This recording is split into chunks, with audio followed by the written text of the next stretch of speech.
नमस्ते and today session is on अरस्तु के नागरिकता संबंधी विचार यानी एरिस्टोटल कंसेप्शन ऑफ सिटीजनशिप। राजनीतिक शास्त्र के विद्यार्थियों के लिए पॉलिटिक्स की तीसरी पुस्तक अत्यंत महत्वपूर्ण है, जिसमें अरस्तु ने संविधानों के वर्गीकरण के साथ साथ नागरिकता जैसे महत्वपूर्ण विषय पर अपने विचार प्रकट किए।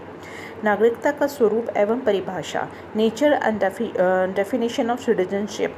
अरस्तु नागरिकता के निर्धारण के लिए किसी सिद्धांत की खोज करना चाहता है। वह निवास, जन्म स्थान या कानूनी अधिकार को नागरिकता का अधिकार नहीं मानता। तो प्रश्न है कि नागरिक कौन है?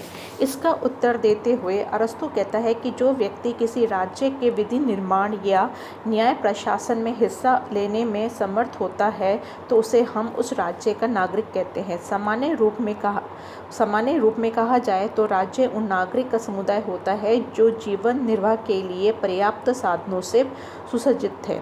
इसका अर्थ ये हुआ है कि एक व्यक्ति जो न्याय अथवा राज्य के विधि निर्माण संबंधी कार्यों में भाग ले वही नागरिक है। न्याय के क्षेत्र में जो व्यक्ति न्यायाधीश अथवा जुरूर का कार्य करे वह नागरिक है। यानी ज़रूर मतलब JUROR, वो ज़रूर है ये। अथवा जो व्यक्ति राज्य के साधारण सभा का सदस्य होने के नाते राज्य के विधि निर्माण संबंधी कार्यों में भाग ले वही नागरिक है। अतः नागरिक वह है जो न्याय के प्रशासन में भाग लेता है, जो साधारण सभा का सदस्य होने के नाते विधायक कार्यों में भाग लेता है। उपयुक्त में एक अथवा दोनों कार्य करने वाला व्यक्ति नागरिक हो सकता है।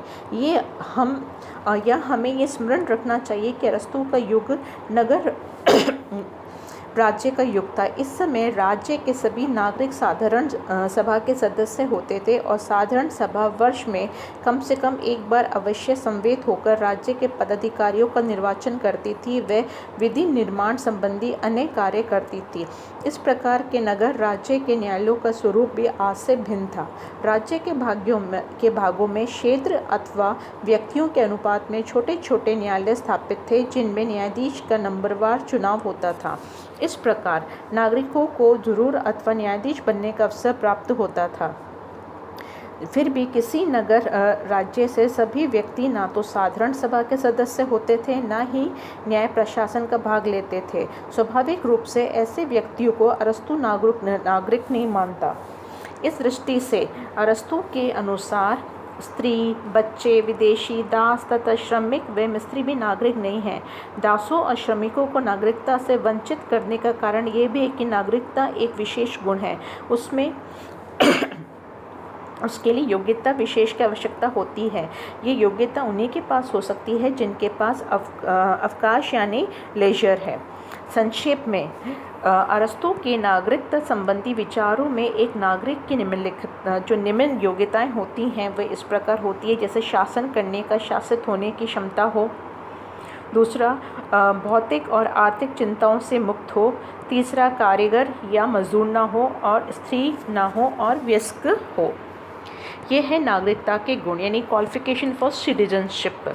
अरस्तु नागरिक के गुणों को स्पष्ट करने के लिए एक नाविक का उदाहरण लेता है।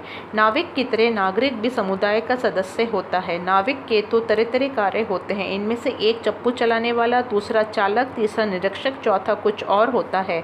यो प्रत्येक के कौशल या सद्गुण की परिभाषा केवल उसी के कार्यों से संबंधित होती है, परंतु साथ ही एक सामान्य परिभाषा भी उन सब पर चालू होती है। उन सब का एक सामान्य उद्देश्य होता है, वह नौचालन में सुरक्षा। इसी तरह नागरिक में फ़र्क होता है, परंतु समुदाय का उद्धार उन सब का सामान्य ध्येय होता है। ये समुदाय संविधान है, अतः नागरिक सद्गुण उस संविधान से जुड़ा होना चाहिए जिससे वह सदस्य है। फिर भी यदि शासन प्रणालियाँ भिन्न भिन्न होती है तो ये जाहिर है कि अच्छे नागरिक का कोई एक ही ऐसा सद्गुण नहीं होता जो पूर्ण सद्गुण हो, परंतु श्रेष्ठ नागरिक हमें उसे कहते हैं जिसमें एक ही सद्गुण हो, अर्थात जो पूर्ण सद्गुण से संपन्न हो।